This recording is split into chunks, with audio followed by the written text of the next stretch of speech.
Hello viewers, இன்னைக்கு நம்ம பார்க்க போறது One Piece episode 369 part 1.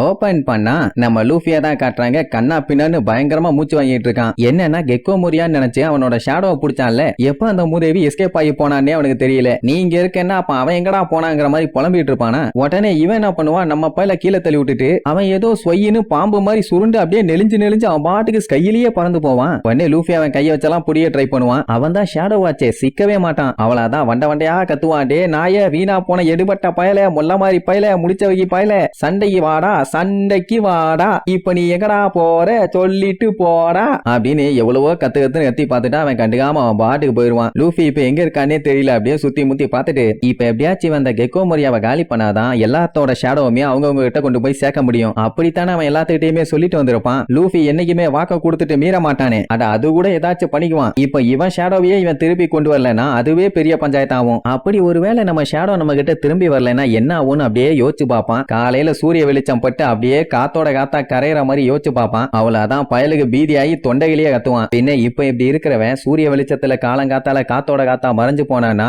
அது எவ்வளவு பயங்கரமா இருக்கும். சூரியன் எப்படியாச்சும் காலையில வர்றதுக்குள்ள இந்த பஞ்சாயத்தை இவன் எப்படியாச்சும் சால்வ் பண்ணி ஆகணும். இப்படியே போச்சுன்னா இந்த பிரச்சனையா சால்வ் பண்றது ரொம்பவே கஷ்டம். சட்டு புட்டுன்னு பையன் ஏதாச்சும் பண்ணியே ஆகணும். இல்லன்னா இவனோட ஆசை கனவு லட்சியம்னு எல்லாமே அழிஞ்சு போயிடும். இப்போதைக்கு இவன் பண்ண வேண்டிய ஒரே ஒரு விஷயம் அந்த கெக்கோ மொரியாவோட ஷேடோவை ஃபாலோ பண்ணி பின்னாடியே போறதான். ஏன்னா அப்பந்தான் அந்த லூசு பையன் எங்க இருப்பான் என்னன்னு கண்டுபிடிக்க முடியும். அதே நேரம் அந்த ஓர்ஸ் இருக்கிற இடத்த காட்டுறாங்க. புகை மண்டலமா கிளம்பும். ஏன்னா பயங்கர வெறியோட நின்னுட்டு இருக்கான். நம்ம ஆளுகளை பொல்லந்தே தேரணும்னு பயங்கரமா சேட்டையா பண்ணி வச்சுட்டாங்கல்ல. இங்க நம்ம ஆளுகளுக்கும் உள்ள அப்படியே அள்ளு விட்டுட்டு இருக்கும். ஏன்னா அவனை தூக்கி போட்டு மிதின்னு மிதிச்சு நோண்டுன்னு நோண்டி விட்டுட்டாங்க. அடுத்து என்ன பண்ண போறானோன்னு பீதி இருக்கத்தானே செய்யும். உசோப் என்ன சொல்லுவான், பேசாம இவன் கூட சும்மா சண்டை போட்டுட்டு இருப்போம். அதுக்குள்ள லூஃபி எப்படியும் கெக்கோ மொரியாவை ஜெயிச்சிருவான். அதுக்கப்புறம் எல்லாத்தோட ஷேடோவும் திருப்பி அவங்க கிட்டே வந்துடும். எதுக்கு தேவையில்லாம இவன் கூட தோக்கடிக்கணும்னு சொல்லி சண்டை போட்டு செருப்படி வாங்கணும். அதனால யோசிச்சு பண்ணு பாம்பா. ஆனா ஜோரோ இவன் சொன்னாலாம் கேட்பானா. இப்பதான்டா எனக்கு இந்த பிளாக் பிளேடு சுஷுயி கிடைச்சிருக்கு. அது எப்படி யூஸ் ஆகும் என்ன ஏதுன்னு செக் பண்ண வேண்டாமா? அதுவும் என் கண்ணு முன்னாடி இவ்வளவு பெரிய மான்ஸ்டர் நிக்கும் போது என்னால எப்படி விட முடியும்? நான் அந்த ஓர்ஸ பொல்லந்தே தீர்வேன். அவனை கூப்பிட்டு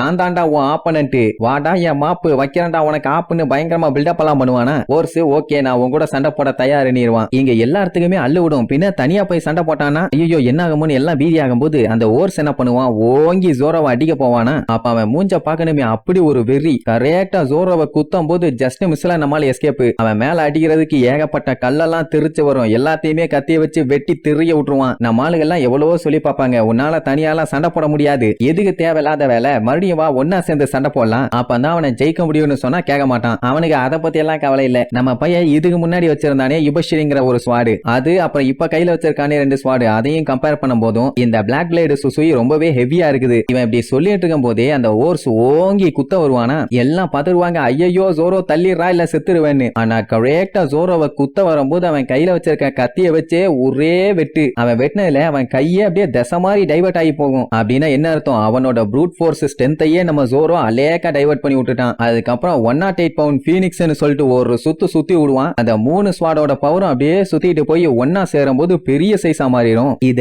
ஜோரோவே கொஞ்சம் கூட எதிர்பார்க்கல. ஆனா என்ன, அவன் மேல அடிக்கிறதுக்குள்ள லைட்டா நகர்ந்துருவானா, பின்னாடி இருக்க பில்டிங்ல போய் அடிச்சிரும். அந்த ஒரு ஜஸ்ட் மிஸ்ல எஸ்கேப் ஆயிட்டான். அவன் எப்படி தப்பிச்சாங்கிறதா யாராலையுமே நம்ப முடியல. ஆனா ஜோரோக்கு ஒரு மேட்டர் அப்பதான் தெரிய வருது, இந்த சுசுயி ஸ்வாட் வந்து மத்த ஸ்வாட்ஸோட 2 பவர்ஸையுமே அப்சர்வ் பண்ணிக்குது. சோ அதனாலேயே அதோட பவரும் அதிகமாகுது. இவனோட ஸ்வாட் அட்டாக் ஆன அந்த பில்டிங்க காட்டுறாங்க, பெரிய சைஸ் ஹோல். அப்படின்னா இவன் இந்த ஸ்வாட வச்சு எங்க எய்ம் பண்ணி அடிச்சாலுமே அந்த இடத்துல ஒரு பெரிய டேமேஜ் ஆகத்தான் செய்யும். இதுல இருந்தே ஜோரோக்கு நல்லா தெரியுது இவன் இன்னுமே இந்த ஸ்வாட கம்ப்ளீட்டா மாஸ்டர் பண்ணலன்னு. அவனோட பழைய ஸ்வாட விட இது பயங்கர பவர்ஃபுல்லா வேற இருக்குதா, பைய சீக்கிரமா கத்துக்கணுங்கிற மாதிரி சொல்லுவான். அப்ப அந்த யூமா பிளேட கொடுத்ததை யோசிச்சு பார்த்துட்டு, எனக்கு ஒரு நல்ல ஸ்வாட கொடுத்திருக்கீங்க யூமா, அதை நான் கண்டிப்பா வேஸ்ட் பண்ண மாட்டேன்பா. ஒரே நம்ம ஜோரோ பண்ண அட்டாக்க பார்த்துட்டு சூப்பர்பா, நீ பண்ண அட்டாக் மட்டும் என் மேல பட்டுருந்துச்சுன்னா கண்டிப்பா எனக்கு வலிச்சிருக்கும், அந்த அளவுக்கு ஸ்ட்ராங்கா இருந்துச்சுன்னு சொல்லிட்டு பச்சையா திட்டுவான். இதுக்கப்புறம் இவனை விட்டா அவனுக்கு தான் பஞ்சாயத்துன்னு தெரிஞ்சு போச்சு. அதனால என்ன பண்ணுவான், கண்ட மேனிக்கு ஜோரோ மிதிக்க ட்ரை பண்ணுவானா. அவனை மிதிக்க போனா அவன் எஸ்கேப் ஆகிவான். ஆனா சுத்தி வேடிக்கை பார்த்துட்டு இருக்க நம்மளுக்கு தான பஞ்சாயத்து. சோ அடிச்சு புரண்டு ஓடுவாங்க. அந்த ஒரு ஜோரோவை ஏறி மிதிச்சு அவனை சாணியாக்காம விட மாட்டேன்னு கண்ட மேனிக்கு பின்னாடி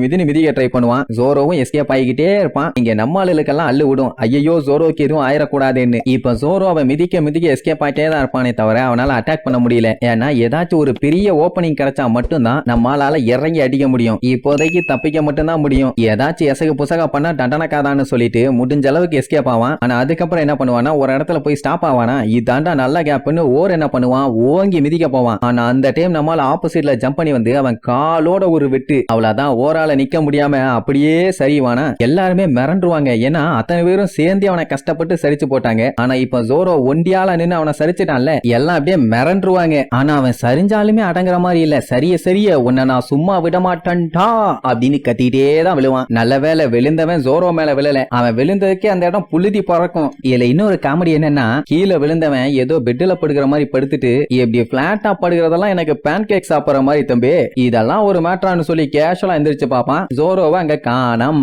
எங்க போனான்னு சுத்தி தேடி பாப்பான், எங்கேயுமே காணோம். ஏன்னா அந்த இடம் ஃபுல்லா டஸ்டா இருக்குது. ஜோரோ என்ன பண்ணுவான்னா, தெரிஞ்சு அட்டாக் பண்ணா எஸ்கேப் ஆயிடுறான். அதனால கண்ணுக்கு தெரியாம டஸ்டுக்குள்ள இருந்து அட்டாக் பண்ணலான்னு மறுபடியும் அந்த 108 பவுண்ட் அட்டாக்கை யூஸ் பண்ணுவான். அதுலயும் அவன் எஸ்கேப் ஆயிடுவான். ஆனா ஜஸ்ட் மிஸ், அடிச்சிருந்தா அங்கேயே அவன் காலி. ஐயோ மறுபடியும் தப்பிச்சிட்டானேன்னு ஜோரோக்கு கொலை காண்டாகும். உசோப்பெல்லாம் பார்த்துட்டு எதுவும் லூசுத்தனமா பண்ணாரா ஜோரோ, ஏதோ மிராக்கில்ல இவ்வளவு நேரமா அவனை சமாளிச்சுட்டு. ஆனா இதுக்கப்புறம்ங்கிறது ரொம்ப ரொம்ப ரேரான விஷயம் தான். இப்போ லூஃபியோட ஷேடோ இங்க இருக்குது. இனி இவனுக்கு ரெண்டு பேத்தோட ஷேடோவும் எங்க இருக்குன்னே தெரியல. லூஃபி மட்டும் அந்த கெக்கோ மோரியாவை தோக்கடிச்சிட்டான்னா இவங்க எல்லாத்தோட ஷேடோவுமே திருப்பி இவங்களுக்கே வந்துடும். சோ எதுக்காண்டி தேவையில்லாம இப்படி ஒரு ஜெயன் சோம்பி கிட்ட சண்டை கட்டி உடம்ப புண்ணாக்கிக்கணும். அதனால லூஃபி மேல நம்பிக்கை வச்சு கொஞ்ச நேரம் சைலண்டா இருங்கடாங்கிற மாதிரி சொல்லுவானா. ஜோரோக்குமே லூஃபி மேல முழு நம்பிக்கை இருக்குது. ஆனா லூஃபிக்குமே வீக்னஸ் இருக்குல்ல. சொல்ல போனா அந்த இன்விசிபிள் மேனு, அந்த கோஸ்ட் பொண்ணு, அப்புறம் அந்த கெக்கோ மோரியா, அவன் தான் மாஸ்டர் ஆஃப் ஷேடோ. சொல்ல போனா இவனுக்கு எல்லாத்துக்குமே டெவில் ஃப்ரூட்டோட பவர் இருக்குது. சோ அப்படி இருக்கும்போது அவங்களோட வில்லத்தனத்தை காட்டுறதுக்கும் சரி, அவனுக்கு பிளான ஒர்க் அவுட் பண்ணி அதை சக்சஸ் பண்றதுக்கும் சரி, லூஃபியை எப்படி வேணாலும் ஏமாத்தி ஜெயிப்பானுங்க. இன் கேஸ் லூஃபி லைட்டா ஸ்லிப் ஆயிட்டான், அவனால எதுவும் பண்ண முடியலங்கிற நிலைமை வந்துருச்சுன்னா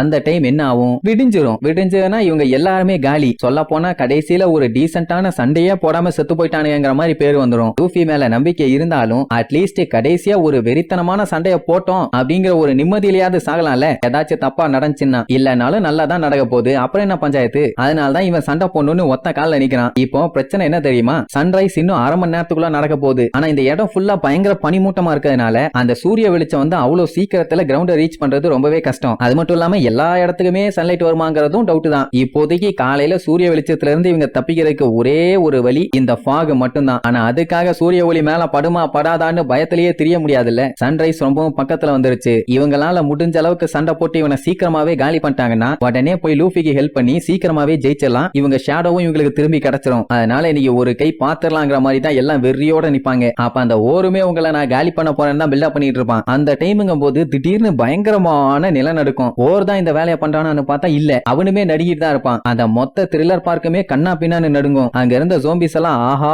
மாட்டிக்கிட்டையா மாட்டிக்கிட்டோம், கடலோட சீற்றத்துல மாட்டிக்கிட்டோங்கிற மாதிரி சொல்லுவானுங்க. ஏன்னா மேல வேற ஃபாக் எல்லாமே கொஞ்சம் கொஞ்சமா கலைஞ்சுக்கிட்டே வருது. அப்படின்னா நம்ம அந்த புளோரியன் ட்ரையாங்கிளை விட்டு வெளியே வந்துட்டோமான்னு சொல்லி அத்தனை பேத்துக்குமே பீதி. யாரு பார்த்த வேலை இது, எல்லாம் நம்ம ஊர் பையதான் ரட்டரை புடிச்சு ஜாலியா இழுத்து விளையாண்டான்ல. அதனால நடந்த பஞ்சாயத்துல இந்த த்ரில்லர் பார்க்கே இப்ப கண்ணா பின்னான்னு போயிட்டு இருக்குது. இப்ப மட்டும் இந்த த்ரில்லர் பார்க்கு புளோரியன் ட்ரையாங்கிளை விட்டு வெளியே வந்துருச்சுன்னா அதுக்கப்புறம் டைரக்டா சன்லைட் இவங்க மேலதான் போடும். அவ்வளவுதான், காத்தோட காத்தா எரிஞ்சு கரைஞ்சிருவாங்க. ஏன்னா அந்த புளோரியன் ட்ரையாங்கிள் மட்டும் தான் ஃபாக் எல்லாமே நிறைஞ்சிருக்குது. சன்ரைஸ் எல்லாம் டைரக்டா அடிச்சுன்னா மூலா முடுக்கு கூட பூந்து வெளிச்சம் வரும். கூடவே ஷேடோவை பறி கொடுத்துட்டாங்க சில பேர் இருந்தாங்கல்ல, அவங்களும் ரொம்ப ஃபீல் பண்ணிட்டு இருப்பாங்க. நம்மளுக்கு இருக்கிற ஒரே ஹோப் ஸ்டார் ஹேட் குரூ மட்டும் தான், அவங்க மேல நம்பிக்கை வைப்போங்கிற மாதிரி சொல்லிட்டு இருக்கும் போது அந்த முரியாவோட ஷேடோ அப்படியே மேல பறேந்து போகும். அதுவும் எப்படி பாம்பு மாதிரி நெளிஞ்சு போகுது. அப்புறம் அங்க சில பேர் இருக்கானுங்க, அவனுக்கு ஜோம்பியா இல்ல அந்த வில்லேஜஸ் சேர்ந்த ஷேடோ விளந்தவனுங்களான்னு தெரியல. ஸ்டார் ஹேட் முரியாவை வெட்டிட்டு போறத பார்த்துட்டு இந்த மேட்டர் அவங்க கேப்டன் சொல்லி எப்படியாச்சும் ஸ்டார் ஹேட்டையும் அவன் டீமையும் தடுக்கணுங்கிற மாதிரி சொல்லுவானுங்க. இவனுங்க யாருன்னு தெரியல, புது போலையை கிளப்பிட்டு வர்றானுங்க. அப்படியே கட் பண்ணா இந்த மூணு மொரியா நம்மளுக்கு இதோட சங்கு த்ரில்லர் பார்க்கே இந்த ஃபாகி வாட்டரை தாண்டி வெளியே போகுது. எல்லாமே அந்த ஓரால எப்படியாச்சும் அதை தடுக்கணும்னு கத்திட்டே வருவானுங்க. உடனே அந்த கெக்கோ மோரியா, எதுக்குடா இப்ப தேவையில்லாம சீன் போடுறீங்க, ஃபாக விட்டு வெளியே வந்தா இப்ப என்ன பஞ்சாயத்து, நம்ம எல்லாம் பைரட்ஸ், நம்ம ஓஷன்ல எங்க இருந்தாலுமே மாசு தாண்டா லூசுகளாம்பா. ஆனான்னு இழுப்பானுங்க. வாய மூடுங்கடா, நான் இப்ப முக்கியமா அலையா விருந்தாளி ஒருத்தரை வெல்கம் பண்ண வேண்டியிருக்கு. அவருதான் டைரன் குமா. அவரும் கவர்மெண்டோட ஒன் ஆஃப் த வார்லாடுன்னு சொல்லுவான். அப்படியே டெரரா முன்னாடி நின்னுட்டு இருப்பான். ரெண்டு பேரும் நேருக்கு நேரா நின்னுகிட்டு பயங்கரமா போஸ் கொடுக்கறதோட இந்த எபிசோடுக்கு எண்டே கார்டு போட்டு முடிக்கிறாங்க.